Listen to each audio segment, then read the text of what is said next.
I'm going to start this episode by telling you something that I have not heard said in a long time. Most of the Latinpreneurs, most of the entrepreneurs, digital entrepreneurs that I see quit over the last 5 years did not quit because the business model failed.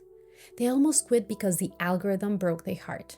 Because they posted 3 reels a day and got 100, 200 views on each one. Because the thing that they have spent 8 hours making gets buried by something somebody else decides in the next 8 minutes. They almost quit because they keep comparing the person that they are at the bottom, just starting this digital business, with the people that they see at the top of their feed. I have seen Latinpreneurs who have had real businesses, real missions, real customers ready to pay, walk away because Instagram convinced them that they were not big enough. And I am not going to let this be you. So today we're going to do something very different than in every other episode about social media you have heard. We're not going to talk about how to grow your Instagram or how to hack the algorithm. We're not going to talk about how to go viral. We're going to talk about how to use social media wisely without it consuming you. So stay with me because I think that this is one that is going to change completely how you see social media in your digital business. Welcome to Freedom to Follow. I am Salime. If this is your first time here, this is a podcast for believers who want to build digital businesses for one reason: to fund their obedience, to create the kind of financial margin that lets you say yes when God says, go, give, stay, plant, write, send, train, serve, whatever your calling may be. For over 20 years, I have been building digital businesses and digital platforms, and I am here to save you all the headaches and mistakes and hand you the frameworks and the hacks and help you build something that puts your income where your calling is. Everything we talk about today comes with a free exercise waiting for you at latinpreneurs.com/the vault. Now, if you're coming back from last week, welcome back. You sent the first voice note, or at least you outlined it, and you have the 1-page offer, and maybe you're gathering the courage to record. Whatever you are in that work, keep going. Tonight is a conversation that is going to protect you and your heart as you keep going.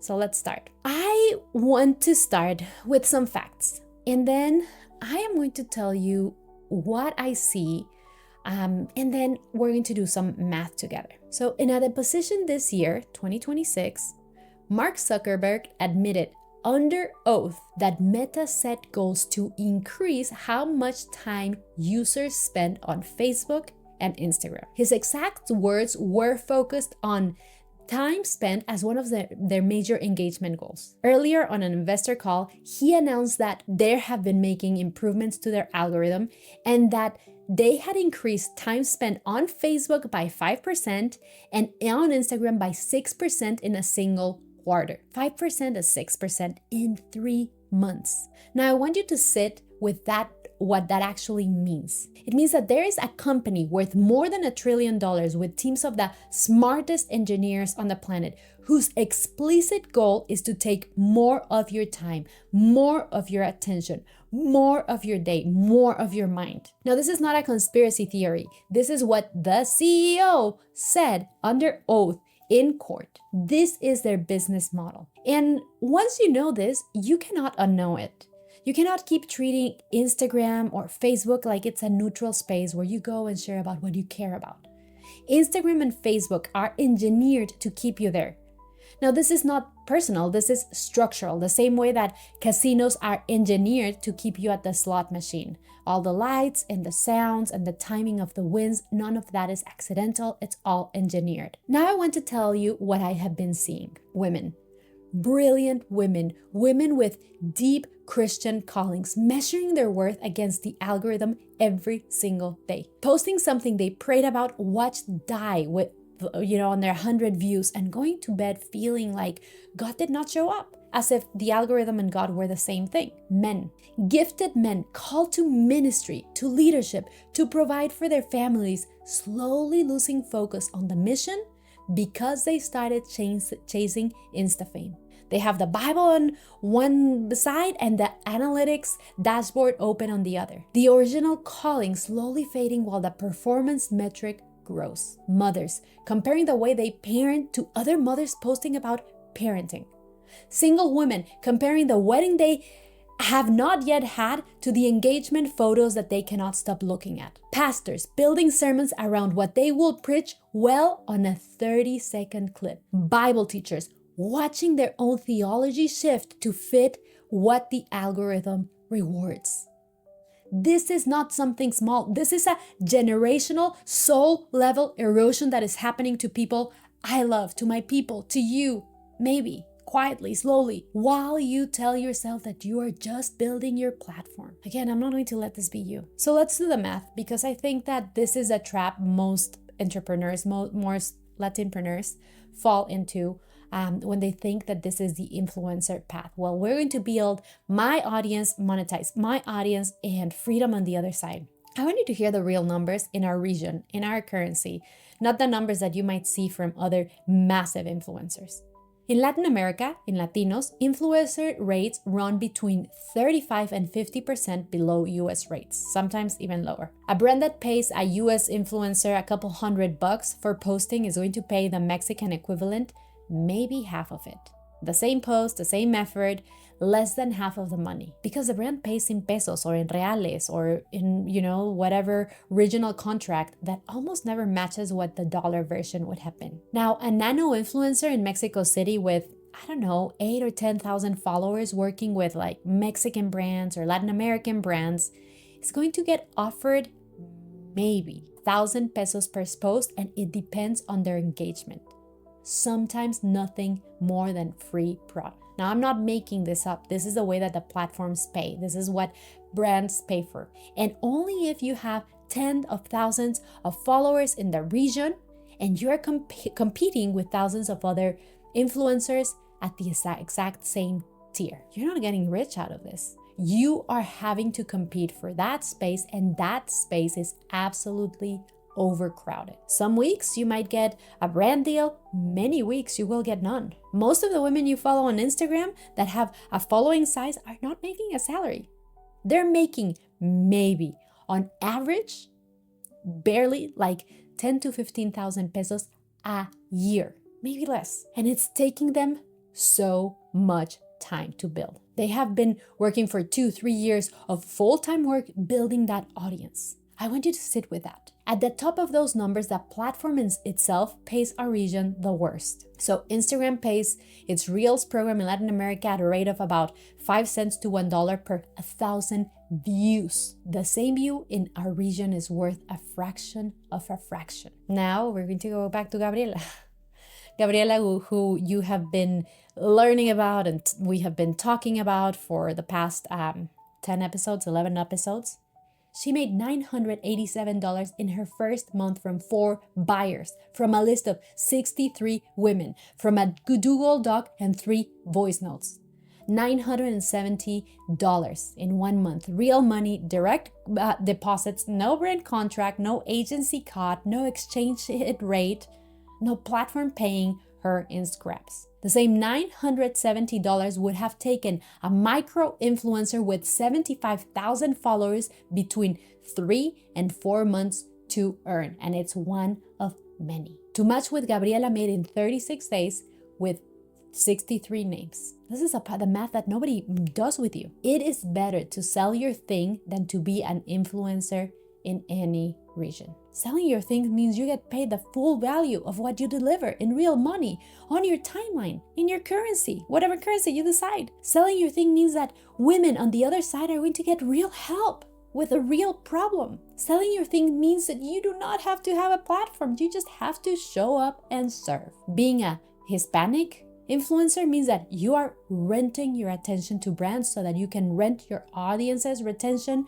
at rates that brand sales in a marketing that pays our region less than it pays anyone else, while you compete with thousands of other influencers doing the same. The money is really small. And that cost for your soul is huge. The moment the algorithm changes, your income disappears. The entrepreneurs that I have watched build real freedom built it by selling their thing, not by becoming famous. They were simply serving, being useful. Now, I want to tell you what I have done with all of this personally because I think it matters. Long before I was in social media at all, I built businesses in countries where I did not have social media. I learned to do businesses without feeds.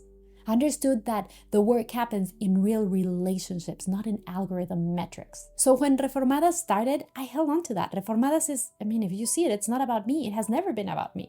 It's about the word of God in the hands of Latinas in their own language, in their Spanish, with effort, intentional effort. Reformadas became and stays not about me, but about God. And everything you see from Reformadas on the social media is preloaded by my team. I am not the one obsessing over the posts. I'm not the one obsessing over any reels. I'm obsessing over helping you find the real Jesus.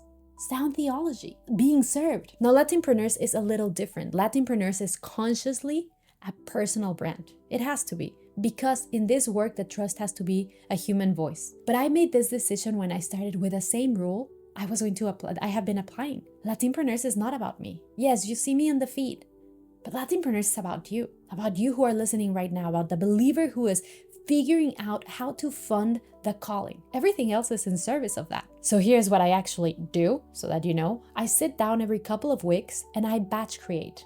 I record stacks of reels and podcasts. I write a stack of carousels. I take what I'm already creating from the podcast and into the vault, and I turn it into social content in one sitting. And then I upload it on a scheduling tool, and the tool posts it for me automatically. I do not check the stats. I do not check the likes. I do not refresh the page obsessively to see how my post performed. I have not done that in a long, long time. I do use Instagram. I do use social media. You see me there.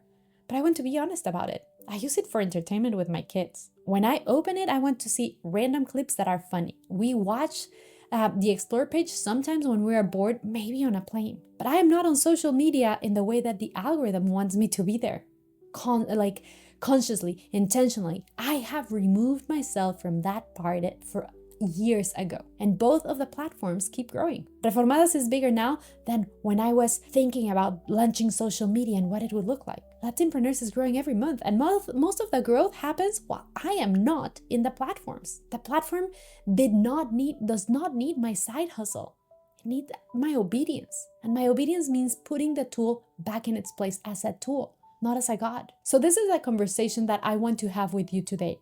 How to use social media without being consumed by it.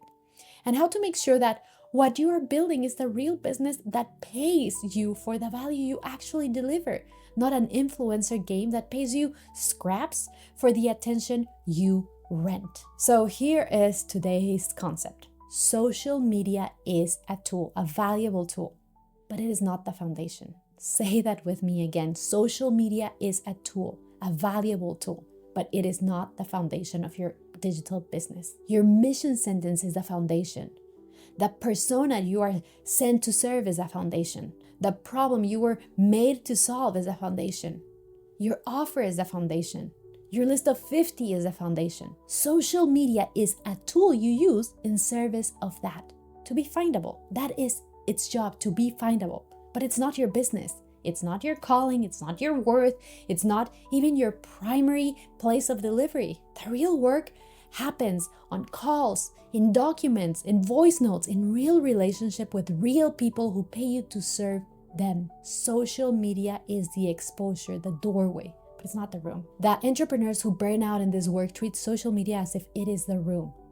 They spend 90%, 95% of their time decorating the doorway and 10% of the time actually serving inside the room. And by the time you turn that ratio around in your head, your whole relationship on social media will change. Here's the second part of the concept, which is going to save you so much money and so much heartbreak. You only really need one channel, not 3, not 5, no 7.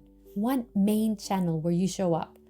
And one secondary and tertiary channel where you repurpose lightly from the main. And then one own channel where the real relationship and the real offers happen. That is a structure. That is a basic structure. So there's 3 parts to this, so pay attention. The part 1, Rented land versus owned land.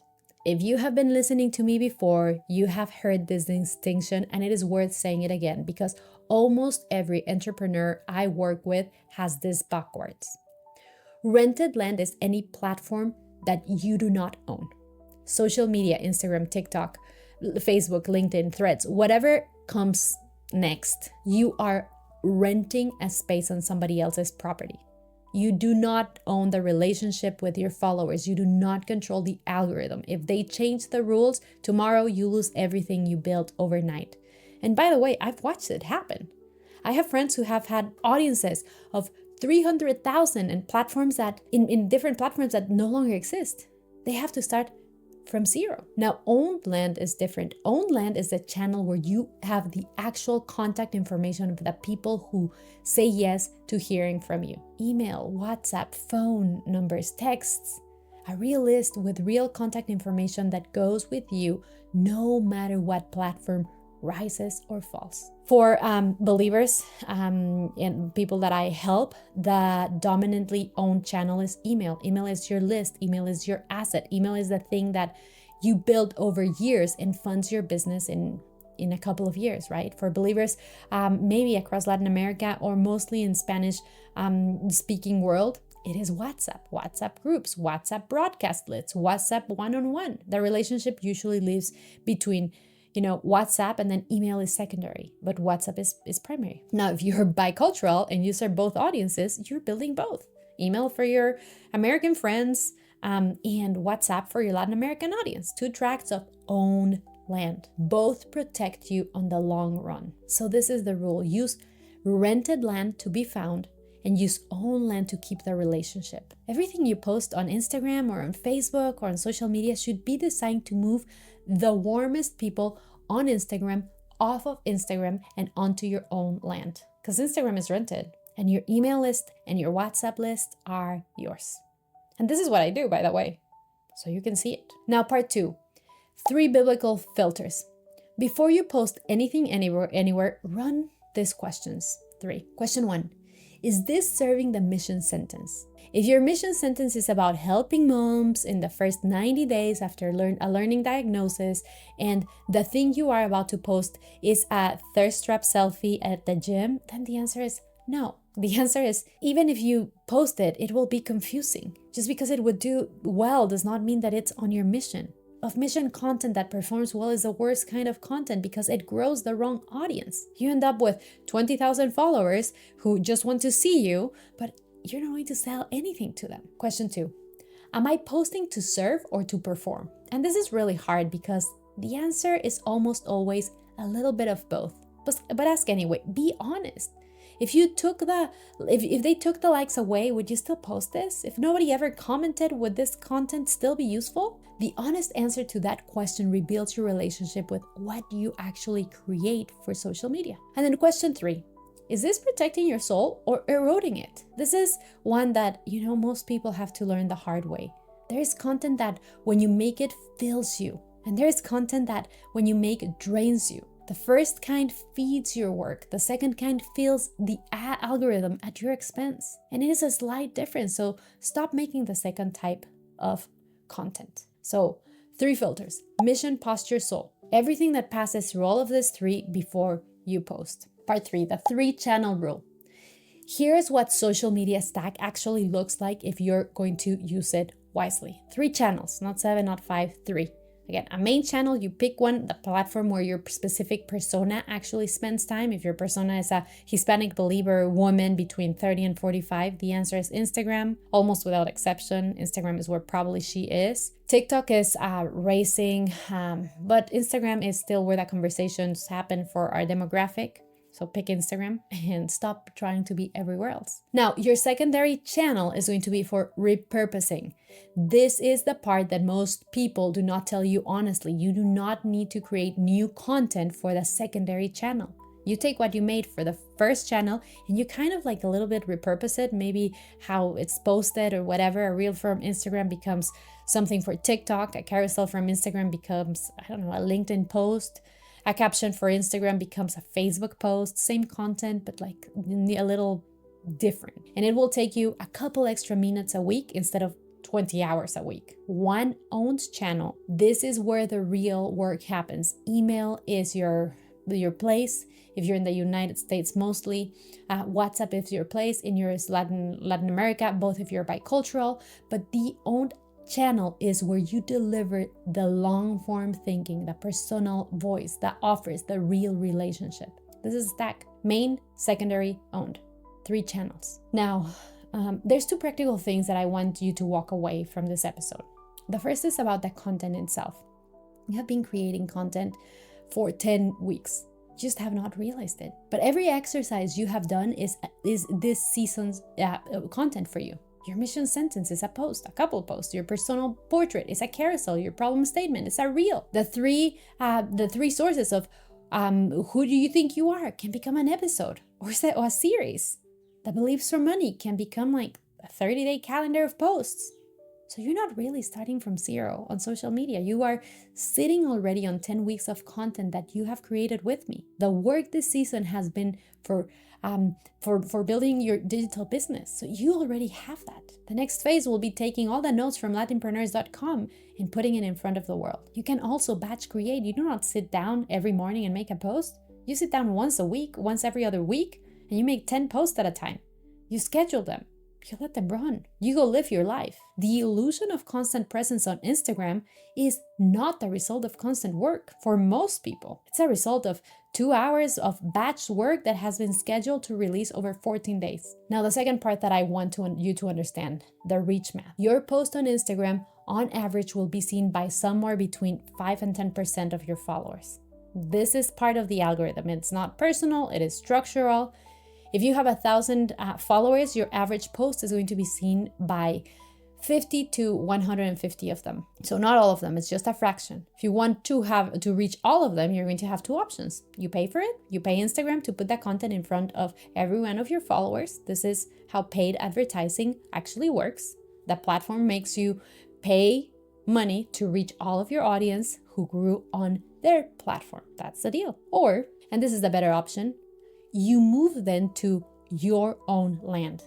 The people who are on your emailing list will see your email. The people who are on your WhatsApp broadcast list will see your message. You do not have to pay social media a single $1 to reach them because you own them. This is why the owned channel matters more than the social channel. Always, forever. A list of 300 people who actually open their emails is worth more than thousands of followers who only see the post when the algorithm decides to show it to them. So do not chase followers, chase relationships. The followers are literally a side effect. They're not who you should be trying to reach. So I want you to sit with this for a minute.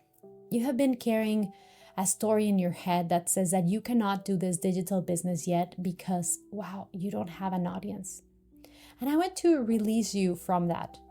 You do not need an audience to start. You started last week. You started with 50 names on a Google Doc and a voice note. The business, your digital business, is already in motion. Social media is not a prerequisite. Social media may come alongside the work to make you findable for women who are looking for someone exactly like you, but do not know your name yet. And you do that through one made channel, and then light repurposing, and then one owned channel.